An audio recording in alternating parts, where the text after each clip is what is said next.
que yo tengo adentro continúa ainda. Acabou ele, mas continua parecendo. E a falta de paciência que às vezes tenho. Isso foi muito marcante. Está sendo. Bueno, es bueno que te diste cuenta de eso de la rabia, porque todo el capítulo de hoy tenemos 134 versos sobre la paciencia como antídoto para la rabia. Sí, creo que tengo, ayer estábamos hablando, ¿no? Tengo que hacer cosas que me saquen, que yo pueda volver a mi centro. Sabe, como la naturaleza, estar más. Isso me dá mais tranquilidade. E eu acho que ajuda a paciência. Porque realmente. Oi, eu falei, que horror, como que horrible. Pero también. Muy bien. ¿Alguien más? ¿Alguien se sorprendió de cuántas veces al día hacemos acciones negativas sin darnos cuenta? Parecía que hacíamos más, pero es simplemente porque nos estamos dando cuenta. Tal vez. Ella está haciendo una pregunta y yo estaba diciendo que sí. Yo cuando estaba haciendo las cosas paraba, como que yo estaba parada. Como ley. Yo estaba parada, ahí como que...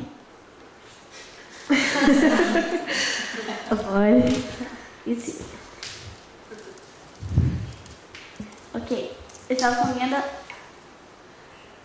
Ok, vuelve y come. Y cuando paraba, como que estaba al lado de mi mamá y paré unas 3 veces y me quedé ahí como que... Y mi mamá al lado, ¿qué haces? ¿Qué miras? Y yo, nada.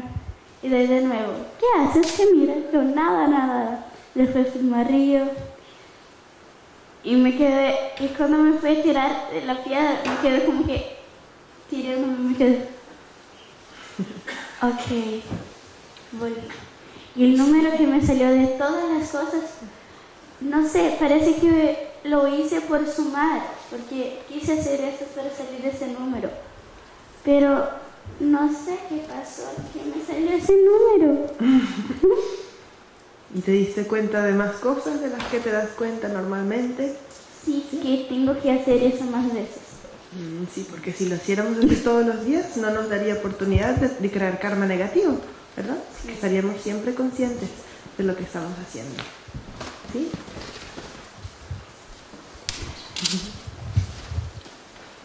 ¿Alguien más quiere compartir?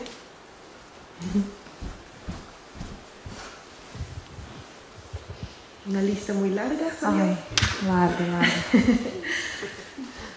Eu senti muito rico hacerlo em tribo também, porque como havia algumas pessoas que estavam convivendo, que estavam sendo, às vezes estávamos falando de algo e as duas pessoas, leño. De repente estavam falando de outra coisa e leño. E às vezes com lante parece muito bueno.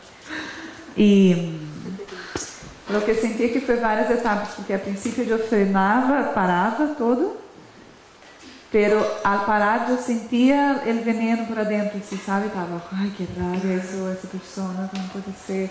Depois volvi auto-ataque, não pode ser que tu estés pensando nisso, como pode ser que todavía piensas nisso?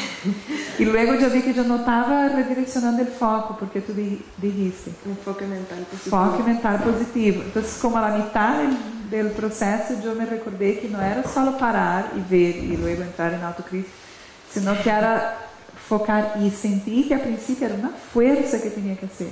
Claro. E era como assim que a mente, quando estava no calor del pensamento, da aflicção, levar o foco para o positivo, eu tinha que de verdade mirar algo ao redor e dizer que lindo é isso, que lindo o céu, as tierras, que boa onda. E eu sentia que adentro ia bajando, assim, a adrenalina era como ia bajando. E aí eu seguia caminhando. Então eu senti que foi um processo primeiro de dar-me conta, depois de parar e reenfocar o foco. E luego de reenfocar o foco em algo positivo que eu encontrara, a quarta etapa para mim focar en algo positivo sobre la situación misma que me estaba dando la aflicción. Como si yo estaba procesada con la comunicación no asertiva de una persona en la reunión. Yo después estaba, ay, qué linda la piada, no, después era, qué lindo que esa persona por lo menos habló, qué buena onda que por lo menos está tratando de dar lo mejor de sí. Aí vi que era como focar no positivo e no específico en el asunto mismo que estaba molestando antes. Es todavía mejor. Siempre le sacas provecho incluso a la situación negativa. E aí senti que por adentro como que disminuía, porque el termómetro de llevar que estaba sintiendo por adentro cuando era como... Eso que estás diciendo es muy bueno porque cuando nos enfocamos, cambiamos el enfoque de negativo a positivo sobre la misma situación, entonces estás directamente enfocándote en esa misma situación. ¿Cómo explicarlo? Por ejemplo, si está una situación negativa y tratamos de cambiar ese enfoque negativo a uno positivo, pero sobre otra situación, es como que la mente sigue viendo de reojo, ¿no? La situación, como si estamos viendo acá, pero yo sigo viendo un poco lo que está pasando por acá, ¿cierto? Entonces, cuando hacemos lo que tú hiciste, no hay manera de que la mente se distraiga con la situación inicial porque es la misma. Lo único que está cambiando es la manera en que lo ves. Y eso es, claro, eso es lo mejor. Primeiro, me gostaria de agradecer, porque de verdade que me deu muita tristeza quando me puse presente em lo que estava sucedendo. E me deu tristeza realmente porque vi como é o automatismo, como tão fácil. Ou seja, ayer tu dijiste isso, é como dar-se conta, se tu realmente está presente, tu vai ver como é algo que é praticamente todo o tempo que estamos nisso e não há nada de controle. Ou seja, uma coisa é dar-se conta de, estou actuando desde essa palavra negativa ou desde essa mente negativa, mas outra coisa é cambiar isso, é realmente assumir o controle de detener-te e cambiar. Então, ayer me deu uma tristeza tão grande quando eu vi que me senti uma esclava realmente de los hábitos. Claro. Então, em que momento eu senti assim, necessito ter muito amor a mim mesma para tomar uma decisão e detener isso de uma vez por todas, porque são muitos anos que saco da vida. Toda a vida, claro. Você como realmente mucho trabajo. Y cómo tenemos la suerte por lo menos de darnos cuenta ahora. Y de todas las personas que pasan toda la vida sin jamás darse cuenta, desperdiciando su tiempo mental, ¿cierto? Yo sentí eso, desperdicio de tiempo, de energía, de amor, de todo eso.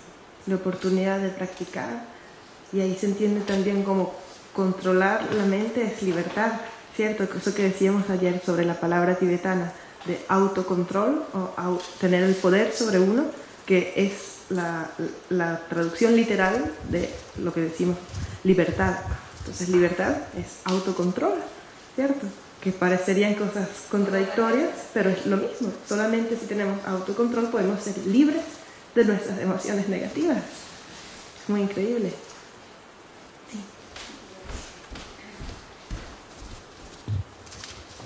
Yo tengo una pregunta, Kunsa. Las aflicciones negativas, la rabia, ¿de dónde viene?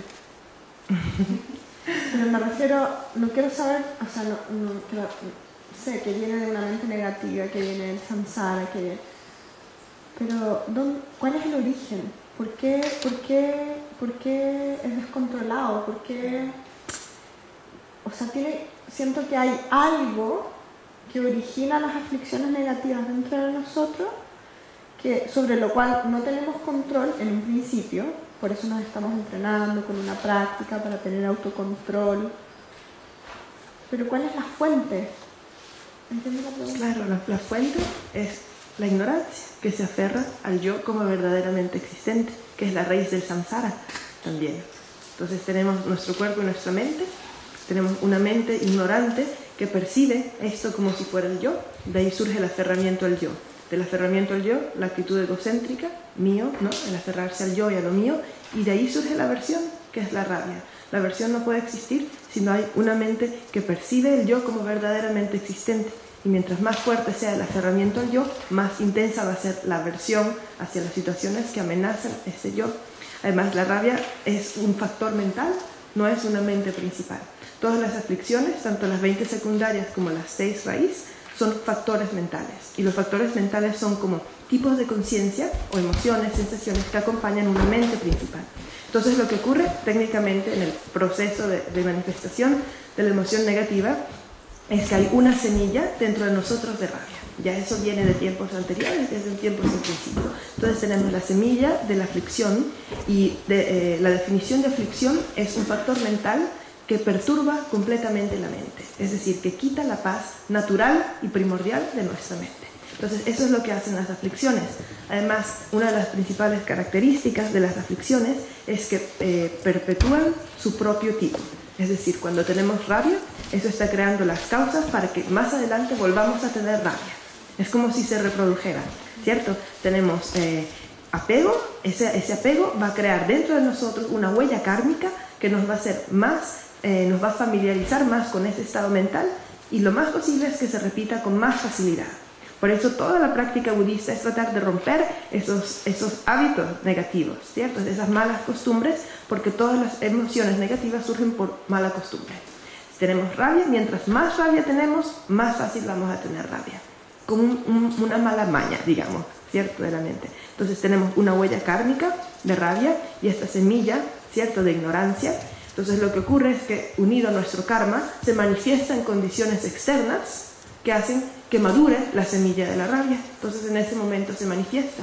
Y como nosotros no estamos conscientes, lo que hacemos es dejarnos llevar por la rabia, creando más huellas kármicas de rabia.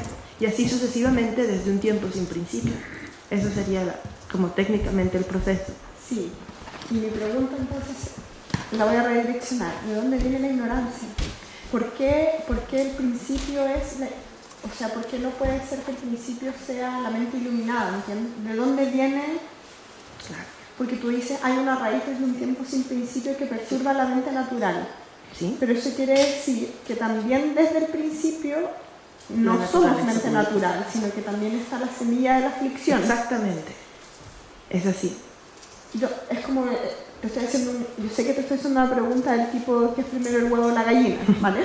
Sí. Pero No, es muy sencillo la explicación que dan cuando se hace esta pregunta, porque surge muy a menudo. ¿Cuándo comenzaron las aflicciones? Si somos naturaleza búdica desde el principio, ¿cómo es posible que haya surgido la ignorancia que se aferra al yo? ¿Qué es primero la ignorancia que se aferra al yo, que ya contaminaba la mente desde el principio? ¿O la mente era pura y por alguna razón, tipo la creación, la pérdida del paraíso, ¿sabes? Todas estas ideas comenzó a surgir la aflicción. Entonces la respuesta que dan es que la mente y las aflicciones o la ignorancia son como un grano de arroz que está cubierto por la cáscara. Entonces este grano y la cáscara nacen juntos y lo que hay es que quitarle la cáscara para que salga el grano de arroz. Pero así como la naturaleza de la mente desde un tiempo sin principio es clara luz, la ignorancia primordial, por así decirlo, ha estado unida a la naturaleza de la mente desde un tiempo sin principio.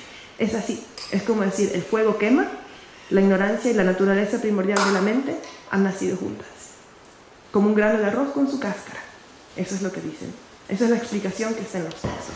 No hubo un principio, porque si pusiéramos un principio, entonces nada tendría sentido. ¿Cierto? Si dijéramos que éramos todos naturaleza primordialmente pura y de repente surgió la ignorancia, eso no tendría sentido, porque querría decir que ya éramos budas y dejamos de serlo. ¿Me entiendes? Entonces lo que nos dicen las enseñanzas es que la mente es así, vino así, viene con el paquete. La ignorancia viene con la naturaleza búdica, están unidas.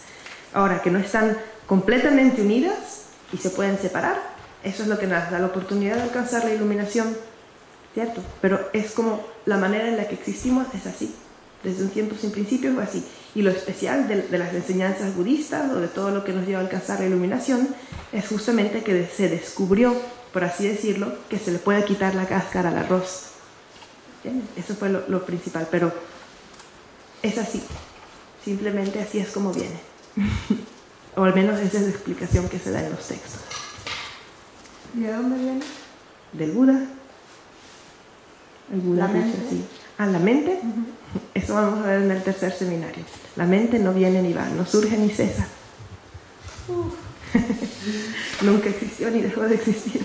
Es solo un instante presente que ha estado siempre presente. Y el tiempo es solo un concepto. Por eso lo veremos al final, tercer seminario. Sí.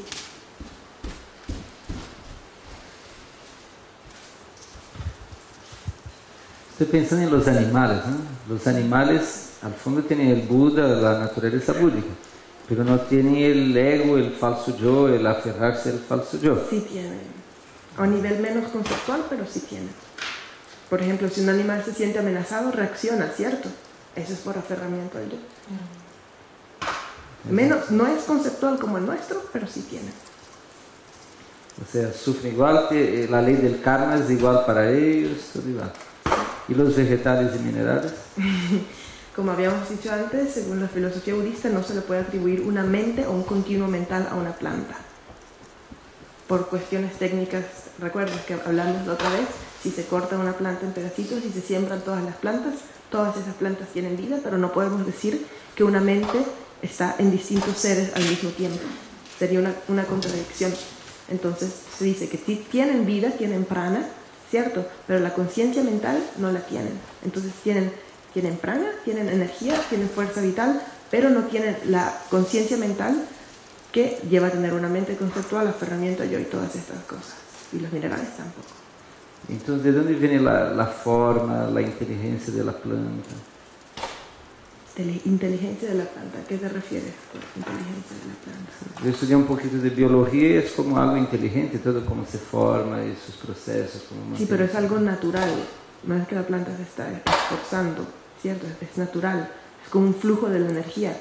A través de la planta está fluyendo, por así decirlo, la sabiduría universal o la ley universal. Las leyes de la naturaleza fluyen a través de la planta, pero la planta no está decidiendo. Es como un medium para el fluir de esa energía. Por lo menos eso sería según el punto de vista budista. Y luego está todo lo que habíamos hablado, que las plantas pueden ser la casa de espíritus y demás. Entonces esto sí puede modificar la vida de la planta cuando están siendo habitadas por seres invisibles. Pero eso ya es otro tema. No es la planta que tiene mente, es el ser que la habita que tiene mente.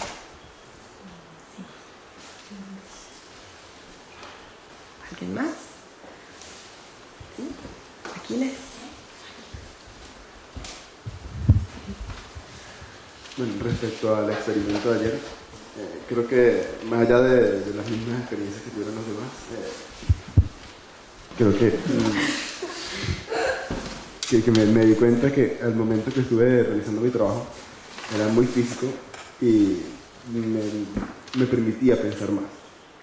Y en ese momento, como estaba feliz, estaba tranquilo, estaba haciendo algo que me relajaba, la cantidad de momentos leños que tuve disminuyó drásticamente. Disminuyó desde por lo menos el 5% de lo que había, de las anotaciones que había tenido antes. Entonces, no sé, tal vez tenga algo que ver el trabajo físico o la calma mental con la cantidad de acciones no positivas. Claro, por eso también nos aconsejan siempre los maestros tratar de dedicarnos la mayor cantidad de tiempo posible a acciones positivas, porque cuando estamos concentrados en un trabajo positivo, la mente no se va a pensar cosas negativas, y si lo hace, porque no se está concentrando, ¿cierto? Entonces, si hacemos acciones positivas y estamos enfocados y nos estamos concentrando en nuestro trabajo, entonces obviamente no va a haber lugar para un enfoque mental negativo. El enfoque mental negativo surge o cuando estás haciendo cosas inútiles, o cuando estás haciendo cosas malas, o cuando estás perdiendo el foco de las cosas positivas que estás haciendo. Entonces, por eso, enfocarse en actividades positivas y estar concentrados es el antídoto perfecto para que no surjan acciones negativas. Por eso las disciplinas en los monasterios también son tan fuertes, ¿no? Es como para mantenerte ocupado todo el tiempo con acciones positivas. Porque esas acciones positivas, también las disciplinas, tienen una característica particular que son unas de las poquísimas acciones en nuestro día a día que hacemos no por apego, no por aversión y no por ignorancia, ¿verdad? Son simplemente cosas que tenemos que hacer y punto. Entonces, como las tenemos que hacer y como nuestro ego no está incluido en esa decisión de hacer o no hacer la disciplina porque la tienes que hacer, entonces esa disciplina no va a ser un resultado de mi odio, mi apego o mi ignorancia. Entonces es una cosa muy inteligente también, es un truco muy, muy inteligente darnos una disciplina que tenemos que hacer más allá de nuestro querer o no hacerla, ¿cierto? Porque no va a tener un resultado kármico negativo. Nuestra práctica de la disciplina no va a ser un resultado de nuestro apego o de nuestra aversión, a menos que seamos un caso particular que tenemos un apego a la disciplina así grandísimo, pero por lo general es neutral. Y además es una acción virtuosa, nos hace crear karma positivo y nos mantiene enfocados en algo positivo, mantiene nuestro enfoque mental positivo. Por eso cuando estuviste trabajando disminuyeron todas las ocasiones en las cuales hay que ponerse como un leño y el enfoque mental estuvo mucho mejor. Muy bien, ¿sí? ¿Algo más? Okay. Entonces hoy vamos a ver este capítulo sobre la paciencia. Los días anteriores, estas perfecciones funcionan como antídoto a lo que llamamos el fenómeno discordante. Este fenómeno discordante es una aflicción de la cual tenemos que liberarnos. Entonces, la generosidad obviamente funciona como antídoto ¿para qué funcionará? Para el apego, por supuesto.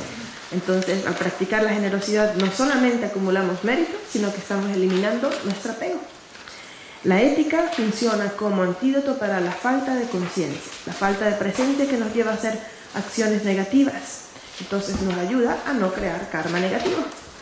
La paciencia es el antídoto de la rabia. Exactamente. El esfuerzo, que veremos mañana, es el antídoto para la pereza, ¿cierto? Y la meditación o concentración es el antídoto para la distracción. Claro, nosotros veremos, la sabiduría es el antídoto para la ignorancia, por eso se le llama el antídoto supremo, porque elimina el aferramiento al yo, que es la causa de todas las demás aflicciones. Y nosotros vamos a ver solamente la perfección de la meditación esta semana, pero vamos a unirla con meditación sobre realidad convencional y realidad última, para que también haya un poco de perfección de la sabiduría dentro de nuestra meditación. De todas formas, la semana que viene va a ser todo sobre la perfección de la sabiduría. Entonces, perdona, entonces la paciencia, o sea, lo que estamos viendo son los antídotos de las aflicciones. Sí, las perfecciones son antídotos de las aflicciones, que además te ayudan a acumular karma positivo. No solo eliminan la aflicción, sino que van más allá. Entonces, la paciencia, la palabra tibetana para paciencia es söpa, y eso también quiere decir soportar. Entonces ya nos damos cuenta que el significado de la paciencia es mucho más amplio de lo que podría ser. No es solamente, como decir, no enojarse con alguien, pero sino también es soportar. Soportar situaciones difíciles, situaciones negativas y todo lo que nos cree una incomodidad interna o externa. Entonces, la paciencia, la definición de paciencia es la siguiente. Es una mente que carece de aversión hacia el sufrimiento manifiesto, sus causas y sus condiciones. ¿Cierto? Entonces, voy a repetir. Una mente que carece de aversión hacia el sufrimiento manifiesto, sus causas y condiciones. Entonces, es una mente que carece de aversión, es decir, que no rechaza, ¿cierto? Ya vemos que paciencia es no rechazar, es aceptación. No rechaza el sufrimiento manifiesto, es decir, la sensación de sufrimiento, de infelicidad, de incomodidad que está surgiendo, y tampoco rechaza sus causas. Las causas son causas internas, son las causas internas que me hacen sentir enfado o rabia en ese momento. Las causas internas es mi propia familiarización con la rabia, es mi propia intolerancia, y todas las que son causas dependen de mí. Causas internas se refiere a esta definición. Y las condiciones son las situaciones externas. Podría ser una persona, un lugar, un objeto. Todas esas son condiciones para que madure la rabia, pero no son la causa. La causa soy yo. La causa de la rabia soy yo. ¿Por qué? Me he acostumbrado a sentir rabia porque no tengo conciencia de lo que está sucediendo en mi mente, porque me dejo llevar por la rabia, porque tengo aferramiento al yo. Entonces yo soy la causa de la rabia en realidad. Mi karma y mis malas mañas mentales, por así decirlo, son la causa de la rabia. Los demás, objetos, situaciones, personas, son solo condiciones para que surja la rabia, ¿cierto? Es como cuando hay un virus y algunas personas tienen anticuerpos y otros no. Entonces la causa por la cual una persona se enferma es porque tenía los anticuerpos bajos, no porque había un virus, porque algunas personas se enferman y otros no. Entonces, esta rabia es como este sufrimiento que surge cuando nos encontramos con situaciones negativas. Esta rabia, la causa soy yo porque no tengo los anticuerpos, porque seguramente que otra persona en esa misma situación no se enoja, ¿cierto? Entonces, por eso, es una mente que carece de aversión, que no rechaza y no se enfada. Hacia el sufrimiento manifiesto mi sensación de incomodidad, sus causas, mi propia incapacidad de tener paciencia, y sus condiciones, todos los fenómenos externos que llevan a que madure mi rabia. Esta es la definición de paciencia. Entonces podemos ver ya la paciencia toma una dimensión más grande de lo que podríamos pensar cuando decimos paciencia. Y tenemos las divisiones de la paciencia. Tenemos la paciencia de no sentir odio hacia la causa del sufrimiento. En este momento se refiere hacia las condiciones que crean el sufrimiento. La paciencia que no siente odio hacia las situaciones que causan sufrimiento. Luego el segundo tipo de paciencia es la paciencia que acepta el sufrimiento. El tercero es la paciencia de entender el Dharma, porque hay un tipo de impaciencia del que habíamos hablado los días anteriores, que es la impaciencia de no entender las enseñanzas y perder la confianza. Entonces el tercer tipo de paciencia se refiere a esto, a la práctica y la comprensión de las enseñanzas. Entonces la paciencia de no sentir odio hacia las condiciones, hacia la situación que nos produce sufrimiento, es muy importante porque es la más fácil de identificar, ¿cierto? Cada vez que nos enojamos y te dicen, pero ¿por qué estás bravo? ¿Cierto? ¿Por qué tienes rabia? Lo primero que decimos, no, porque tal persona me dijo tal, ¿cierto? Es el primer error. Ya desde el principio estamos atribuyéndole la culpa al que no la tiene. Y ese es el primer tipo de paciencia, no sentir odio hacia la situación que nos produce sufrimiento. Y el segundo tipo de paciencia es más una tolerancia. Por eso se llama la paciencia de aceptar el sufrimiento. No aceptarlo para no hacer nada para cambiarlo. Eso es distinto, eso es apatía. Ya cuando el sufrimiento surge y no puedes hacer nada para cambiarlo, lo mejor que podemos hacer, en lugar de empeorarlo con nuestra rabia y nuestra intolerancia, es aceptarlo, pues ya se manifestó y el karma de este sufrimiento maduró. Si la situación no la podemos cambiar, más vale aceptar este sufrimiento que ha surgido debido a mi propio karma, además. Entonces ahora vamos a comenzar a leer este capítulo 6 tan maravilloso de la paciencia, que junto con el capítulo 9 de la sabiduría son considerados uno de los más geniales de la Bodhisattva Charyavatara, porque Shantideva, que era un experto en el debate, nos ofrece muchísimos argumentos lógicos, muy muy lógicos, por los cuales no hay que enfadarse con el enemigo, más bien hay que agradecerle. Y al final, en lugar, es decir, tenemos una idea y al final, cuando terminemos de leer el capítulo, nuestra idea de lo que es malo y lo que es bueno y el que me hace daño y el que me hace bien va a estar completamente al revés. Completamente al revés.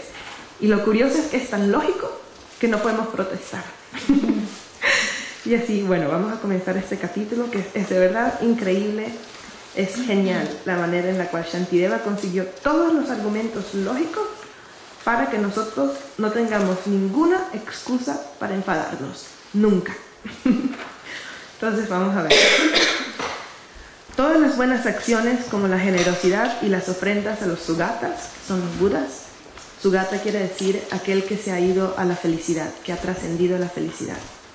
Es un epíteto del Buda. Acumuladas durante 1000 kalpas, estas kalpas son los eones, ¿cierto? Tiempo infinito, las destruye un instante de enfado.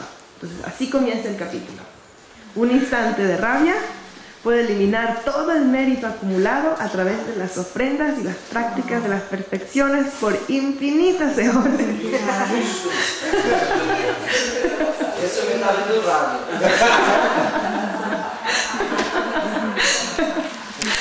Yo una vez pregunté, pero ¿cuál es la razón lógica para esto? Como kármicamente, ¿qué es lo que pasa? Y me dijeron que esta es una de las afirmaciones del Buda, que si queremos confiar en lo que dice el Buda, la confiamos, si no, la rechazamos. Pero es difícil de explicar por qué. Pero el Buda, son las palabras del Buda. Entonces mi maestro me dijo, bueno, si comprendes todas las demás enseñanzas del Buda como válidas, ¿por qué no vas a aceptar esto que también dijo el Buda? Entonces, bueno, vale, está bien. Entonces, eso se dice en el budismo, que la rabia, un instante de rabia muy intensa, puede destruir todo el mérito acumulado por muchísimo tiempo. Y hay también una explicación, que es que un instante, la rabia, no sé si habrán oído decir que cada una de las aflicciones nos proyecta en un reino de existencia, y se dice que la causa para los infiernos es la rabia. Entonces, un instante muy fuerte de rabia podría acostumbrar nuestra mente a este estado mental negativo, que es lo que nos lleva a renacer en los infiernos. Además, la rabia es la motivación para las acciones más crueles y más horrorosas, como matar, torturar, crear sufrimiento. Todo esto viene de una fuerte, fuerte rabia, y por eso es lo más posible que nos mande a los reinos inferiores, y de esa manera es obvio que se pierde el mérito acumulado anteriormente. Entonces, número 2, no hay mal. Esta traducción está un poco extraña, así que algunos versos los vamos a corregir. Aquí, esta famosísima frase: no hay mal peor que el enfado, ni cualidad mejor que la paciencia. No hay mal peor que el enfado, ni cualidad mejor que la paciencia.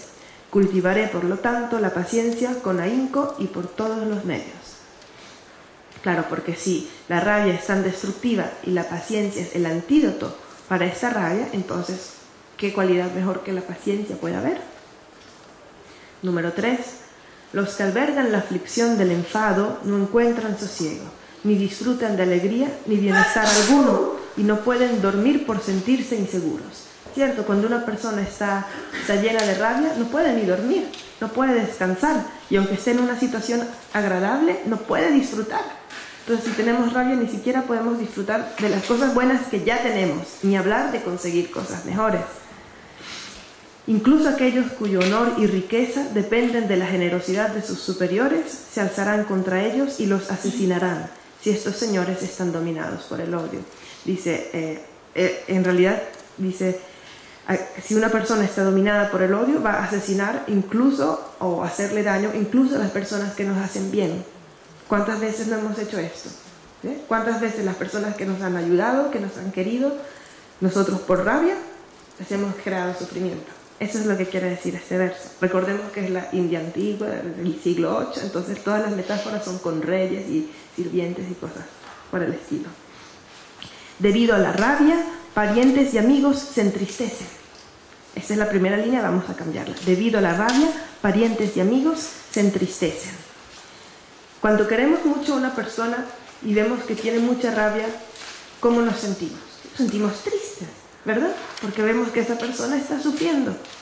Si vemos que una persona querida está llena de rabia, eso nos va a crear sufrimiento. Entonces también, si nosotros nos dejamos llevar por la rabia, le vamos a crear sufrimiento a las personas que nos quieren, porque nos van a ver en un estado mental tan negativo que se van a poner tristes. Y luego la segunda línea la vamos a cambiar y vamos a escribir: aunque mi generosidad los atraiga, no confiarán en mí. Aunque mi generosidad los atraiga, no confiarán en mí. Eso quiere decir que a pesar de que practiquemos la generosidad y en general seamos buenas personas, nadie va a confiar en nosotros si tenemos arranques de rabia, porque vamos a ser impredecibles, porque vamos a ser poco estables y poco confiables. En definitiva, no hay nadie que sea feliz estando enfadado. Y este verso también nos muestra cómo la rabia es la manifestación de un sufrimiento muy grande. Pues nadie que está feliz se va a enfadar, y nadie que tiene rabia está feliz al mismo tiempo. Es imposible tener rabia y estar feliz al mismo tiempo. Entonces, si alguien nos hace algo negativo porque tiene rabia, porque está enojado, eso quiere decir que está sufriendo. ¿Sí? Lo primero es que está sufriendo, porque si estuviera feliz no nos daría rabia, no le daría rabia. Entonces, en definitiva, no hay nadie que sea feliz estando enfadado, ni nadie que estando enfadado pueda ser feliz. Imposible. Verso 6. Todos esos sufrimientos los produce ese enemigo del enfado. Quien atrapa y destruye su enfado será feliz en esta vida y las vidas futuras. ¿Cierto? Eso está muy claro. Alimentándose de la infelicidad surgida cuando ocurre lo que no quiero, y cuando hay obstáculos para lo que deseo, crece el enfado y me destruye. Esto hace referencia a los 8 sufrimientos humanos, que ahora vamos a ver. Hay distintas divisiones del sufrimiento. como los tres tipos de sufrimiento: el sufrimiento del sufrimiento, el sufrimiento del cambio y el sufrimiento omnipresente que todo lo abarca, el sufrimiento de la transmigración. Y también hay otra división según los reinos de existencia, los sufrimientos animales de los pretas de los infiernos, y la división que vamos a ver ahora está basada en los sufrimientos de los humanos. Tenemos los primeros 4, que son los sufrimientos del nacimiento, vejez, enfermedad y muerte. Son los sufrimientos más burdos, más obvios. Y luego tenemos 4 sufrimientos más, que van como del más burdo al más sutil, dentro de la existencia humana, que es el sufrimiento de encontrarse con lo no deseado. Ese es un sufrimiento al que estamos sujetos simplemente por el hecho de que existimos. Entonces, el sufrimiento de encontrarse con lo no deseado, encontrarnos con situaciones, objetos y personas que no queremos. Y esto nos produce incomodidad y sufrimiento. El segundo es el sufrimiento de perder lo deseado. Ya cuando tenemos algo que queremos y lo perdemos, esto nos produce grandísimo sufrimiento, como podría ser separarnos de nuestras posesiones, separarnos de nuestros seres queridos, separarnos de nuestro país, de nuestra casa, de todos aquellos fenómenos que nos producen apego. El tercero es no encontrar lo deseado, es decir, buscar algo y no conseguirlo, tratar de conseguir algo y tener frustración porque no se cumplen nuestras expectativas. Por eso se llama también el sufrimiento de las expectativas. Cada vez que deseamos algo y no lo encontramos, eso nos produce sufrimiento. Y luego el cuarto sufrimiento es el sufrimiento de tomar este cuerpo y esta mente contaminados en el samsara, que es la base para experimentar todos los demás sufrimientos. Entonces, repetimos los 8 tipos de sufrimiento humano: nacimiento, vejez, enfermedad y muerte. Conseguir lo no deseado, no conseguir lo deseado, perder lo deseado y tomar este cuerpo y mente contaminados, que son la base del sufrimiento. Por lo tanto, verso número 8. He de erradicar lo que sustenta a mi enemigo, a ese que no tiene otro propósito más que el de dañarme. El enemigo aquí es obviamente la rabia, no el aparente enemigo externo. No dejaré que nada de lo que pase altere la alegría de mi mente, pues siendo infeliz no conseguiré mis deseos y degenerarán mis méritos. Es decir, la rabia no nos trae absolutamente nada bueno, ¿cierto? Nos trae infelicidad inmediata, infelicidad a largo plazo, nos hace crear karma negativo que nos traerá sufrimiento y destruye mis méritos. Y para más, me inhabilita para hacer acciones positivas, ¿cierto? Porque cuando una persona tiene mucha rabia, es inútil para hacer cualquier acción. No puede hacer nada porque tiene rabia. Por eso cuando nos enojamos, ya, déjame calmarme un momento. Claro, porque con rabia no puedes hacer nada. Eres inútil, no puedes hacer absolutamente nada. Y también cuando dice, no dejaré que nada de lo que pase altere la alegría de mi mente, es porque nuestra mente es naturalmente feliz. Para colmo, ¿cierto? Para más, la mente es por definición y por naturaleza feliz, porque la naturaleza de la mente es clara luz, la naturaleza de la mente es felicidad. Entonces, la rabia está buscando la naturaleza de mi mente, que ni siquiera tenía que hacer ningún esfuerzo por conseguir, que ya estaba ahí y que ha estado siempre ahí desde un tiempo sin principio. Número 10. Este es el famosísimo verso que hemos escuchado montones de veces. Si un problema tiene solución, ¿para qué hay que preocuparse? Y si no tiene solución, ¿para qué hay que preocuparse? ¿Cierto? Entonces, sea que el problema tenga o no tenga solución, la rabia es inútil. Porque si tiene solución, entonces podemos solucionarlo. Y si no tiene solución, pues hay que aceptarlo. ¿Qué más? Entonces, por lógica, es absurdo enojarse o preocuparse. Y el número 11 dice, para nosotros y nuestros amigos no queremos sufrimientos ni humillaciones, ni palabras hirientes, ni nada desagradable. Pero para nuestros enemigos todo lo contrario. ¿Cómo puede ser posible? Y esto también nos indica cómo la rabia es producto de nuestra mente parcial, de nuestra mente egocéntrica y de nuestra actitud que se aferra al yo y que quiere proteger lo mío, dentro de lo cual están también incluidos nuestros amigos, porque nuestros amigos son como una extensión de lo mío, ¿cierto? Los consideramos como una extensión de lo que nos pertenece, de lo que gratifica nuestro yo. Alguien es mi amigo porque me dice cosas bonitas, ¿verdad? Alguien es mi enemigo porque dice cosas que no me gustan. Entonces, ¿cómo podemos ser tan miserables, verdad? De verdad, ¿cierto? De no querer que mis amigos sufran, pero que los que no son mis amigos que sí que sufran. Es absurdo. Es decir, si lo vemos objetivamente, no tiene sentido. Es todo un producto del aferrarse al yo y a lo mío. Número 12. Las causas de la felicidad son raras, pero abundantes son las causas del sufrimiento. Sin sufrimiento no anhelaría a la liberación. Por eso, oh mente, sé firme. Aquí hay varios puntos importantes en este verso. La primera es que, según la filosofía budista, la naturaleza del samsara es el sufrimiento. Es decir, es más posible que nos pasen cosas negativas a que nos pase lo que queremos. Vamos a ver. Queremos obtener algo en particular, ¿cierto? Esa situación en particular. ¿Cuántas son las causas y condiciones que necesitamos que se alineen para que esa particular cosa ocurra, ¿cierto? ¿Y cuántas son las posibilidades de que no ocurra? Son muchas más, muchísimas más. Entonces, lo natural, desde este punto de vista pesimista de la filosofía budista, porque es cierto, con respecto al samsara es muy pesimista, lo más natural es que te vaya mal. En serio, lo más natural es que sufras, porque tienes un cuerpo y una mente contaminados y tenemos un karma que quién sabe que hemos hecho desde un tiempo sin principio. Entonces, cuando nos pasa algo bueno, es mucha, mucha suerte. Y cuando nos pasa algo malo, es natural, porque estamos en la existencia cíclica, que es por naturaleza sufrimiento. Por eso dice, las causas de la felicidad son raras, pero abundantes son las causas del sufrimiento. Sin embargo, sin sufrimiento no anhelaría a la liberación. Y esto es uno de lo que llamamos las cualidades del sufrimiento. Es que el sufrimiento es útil porque nos lleva al deseo de liberarnos del sufrimiento, ¿cierto? Si una persona no ha sufrido, no puede desear ser feliz. Sin sufrimiento, sin ver el sufrimiento del samsara, no podemos desear liberarnos del samsara y alcanzar la liberación. Además, podemos ver como muchas de las personas, o todas las personas que comienzan a entrar en un sendero espiritual, es porque han pasado por un gran sufrimiento. Por un gran sufrimiento. El sufrimiento es lo que nos lleva a la práctica. Si lo hubiéramos experimentado gran sufrimiento, para esa persona que no ha experimentado un fuerte sufrimiento, sería muy difícil que piense siquiera en recorrer un sendero espiritual, en buscar la felicidad.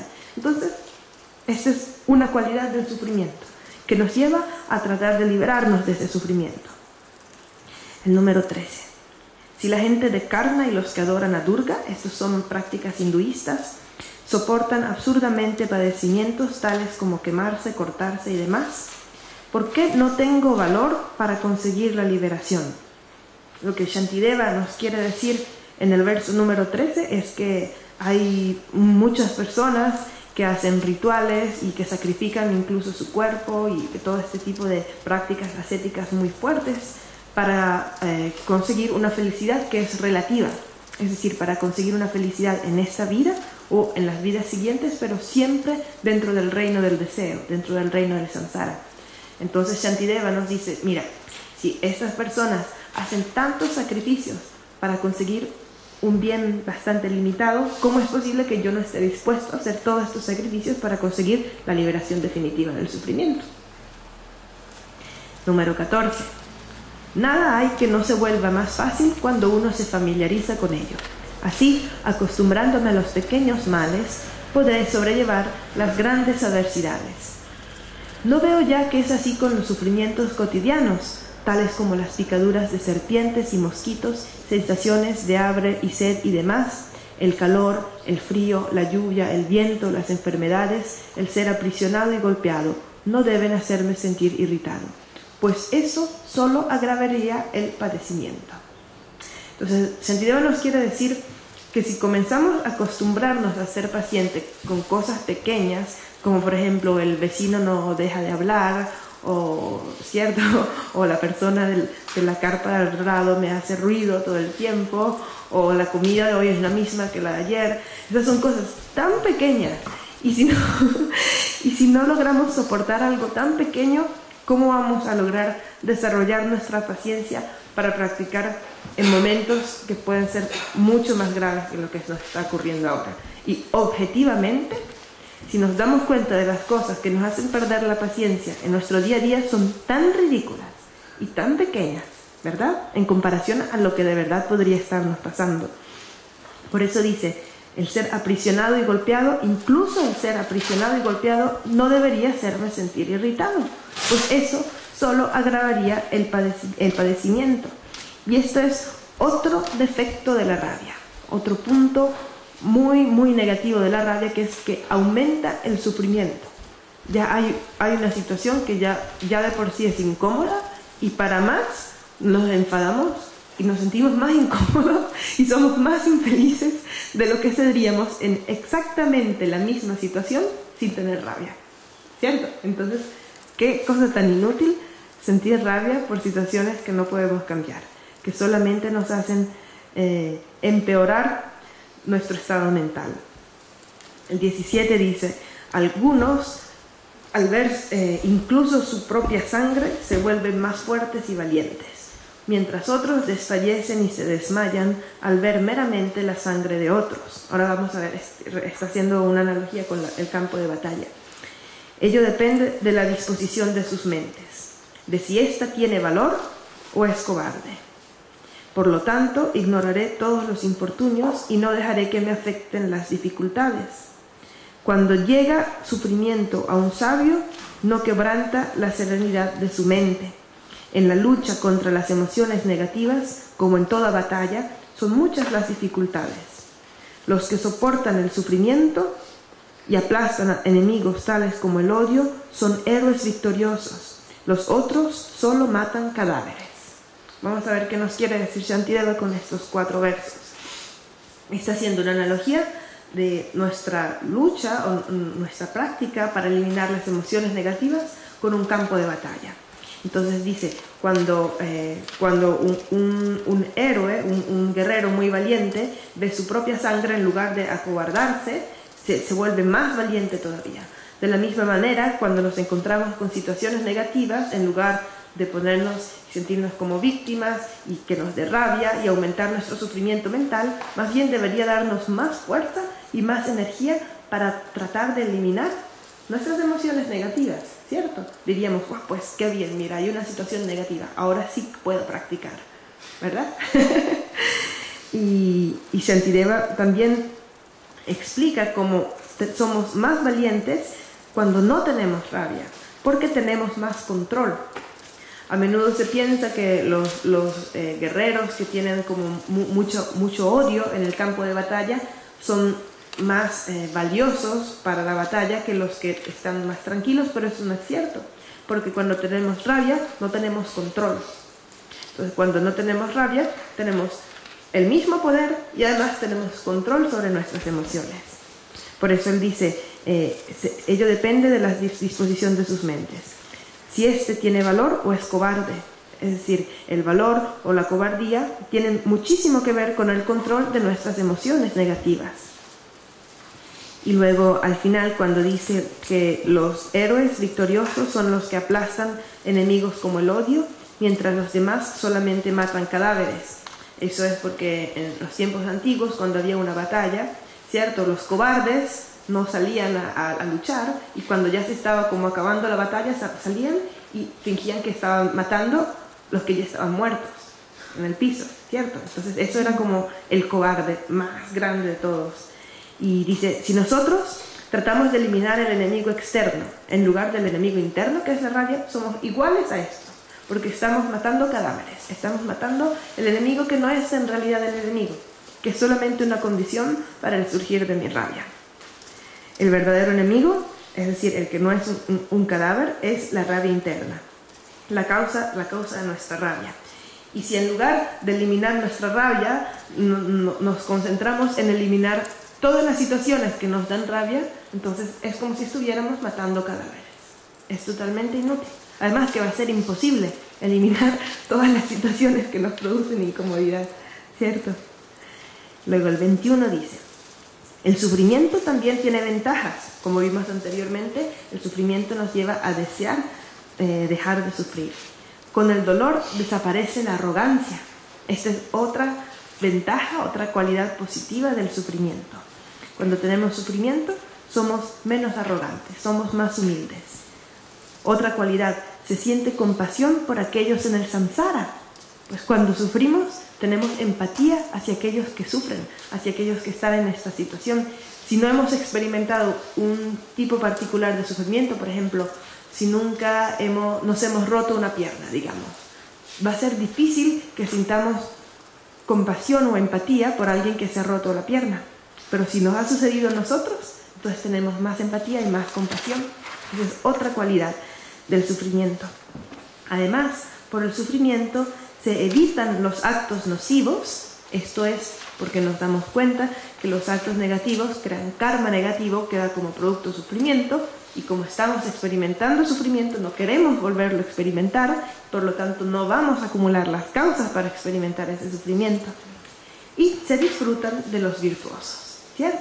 Una persona que no ha sufrido tiene muchas dificultades en disfrutar de las cosas buenas de la vida, ¿cierto? Entonces vemos cuántas cualidades que tiene el sufrimiento y no nos habíamos dado cuenta. Vamos a repetirlas un poco. Primero, deseamos dejar de sufrir.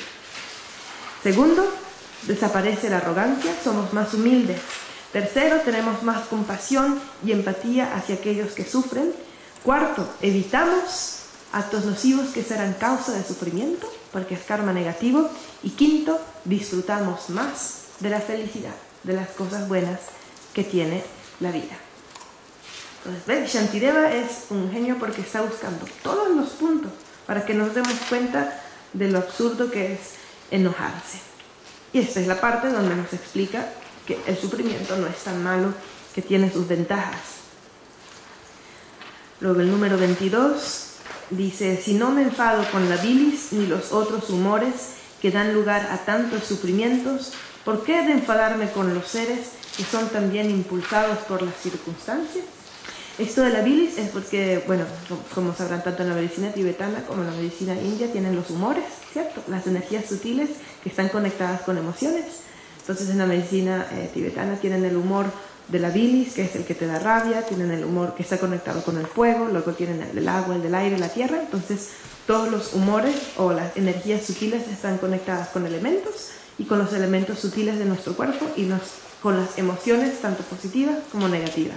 Entonces aquí cuando dice, si no me enfado con la bilis o con la energía de la rabia, ¿cierto? Esa energía que me hace enojar, ni los otros humores que me pueden dar tristeza, etcétera, etcétera, que dan lugar a tantos sufrimientos, ¿por qué he de enfadarme con los seres que son también impulsados por las circunstancias? ¿Cierto? Dicen, así como la energía de la rabia no desea manifestarse porque es una cosa inanimada, tampoco los seres también los seres están siendo llevados por sus propias energías negativas. Entonces, ¿cómo me voy a enojar por ellos? Si ellos también son víctimas de las circunstancias, no son felices, no son libres, ¿verdad? 23 dice, del mismo modo que aparecen, aunque no se deseen, las enfermedades, así también, aunque no se deseen, aparecen apremiantes las emociones negativas. Entonces, estas son emociones negativas que causan que otros seres nos hagan daño y acumulen karma negativo hacia nosotros. Si esa persona que nos está haciendo daño estuviera consciente de que está acumulando karma negativo, no lo haría, ¿verdad? Entonces está siendo víctima de su falta de libertad, víctima de las circunstancias, y en realidad no está eligiendo hacer esa acción. Puede que parezca que lo está haciendo intencionalmente, pero en realidad está siendo poseída por el espíritu de la rabia, por así decirlo. Por eso el verso 24 dice, sin haber decidido voy a enfadarme, la gente de pronto se enfada, ¿cierto? No es que nosotros decidimos nada, ahora me voy a enfadar. No, pasa espontáneamente, y así como nos pasa a nosotros, le pasa también a la persona que nos va a hacer daño. Entonces somos iguales. Así como yo no decido que me voy a enfadar y me enfado, la otra persona tampoco decide que se va a enfadar y pasa, es una víctima.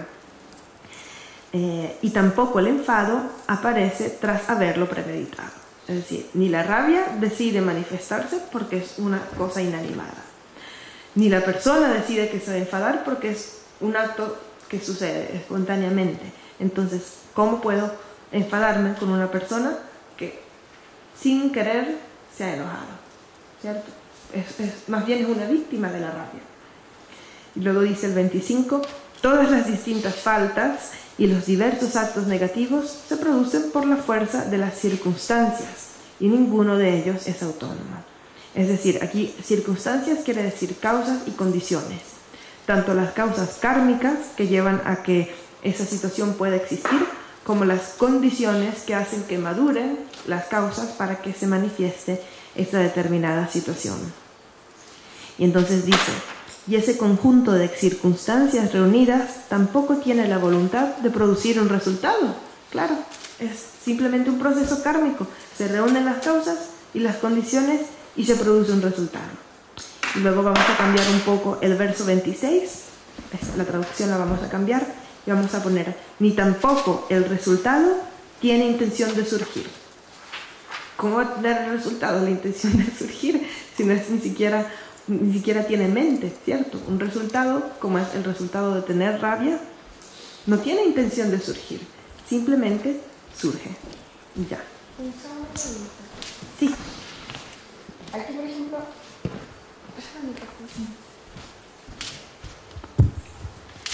Aquí, por ejemplo, dice que estas distintas faltas y los diversos actos negativos se producen por la fuerza de las circunstancias y ninguno de ellos es autónomo. Sí. Y ese postulado que está hablando de que la rabia no es premeditada, tiene que ver justo con la pregunta que estaba haciendo al principio, porque si no es premeditada y es autónoma de mí, en el fondo está hablando de que no hay una causa dentro de mí como la que me explicaste, de que surge de que la ignorancia porque se apega al ego y que el ego genera que nada, sino que simplemente surge, es autónoma. No es autónoma. Justamente está diciendo que no, ninguno de ellos es autónomo. No es autónomo. Es un resultado de las causas y las condiciones. Es un resultado de mi familiarización con la rabia, de mi apego a la existencia de mi yo y de las circunstancias externas que hacen que se active esta semilla de rabia. Eso es lo que nos quiere decir ese verso. Sí, pero por ejemplo en el 24 cuando dice nadie decide voy a enfadarme, es algo que simplemente sucede. El enfado aparece, que no es un acto premeditado. Claro, no es premeditado conscientemente, pero eso no quiere decir que esté libre de causas y condiciones. Ningún fenómeno es autónomo, es interdependiente. Es interdependiente con mi karma, con mi familiarización y mi semilla de rabia y con las situaciones externas que activan esa semilla. Lo que quiere decir aquí es que no es intencional. Es decir, que no es intencional, que ocurre por causas y condiciones, pero que no es intencional. Pero tiene esas cosas. Sí. Que ahora tenemos un break y volvemos dentro de media hora. Nos quedan todavía 100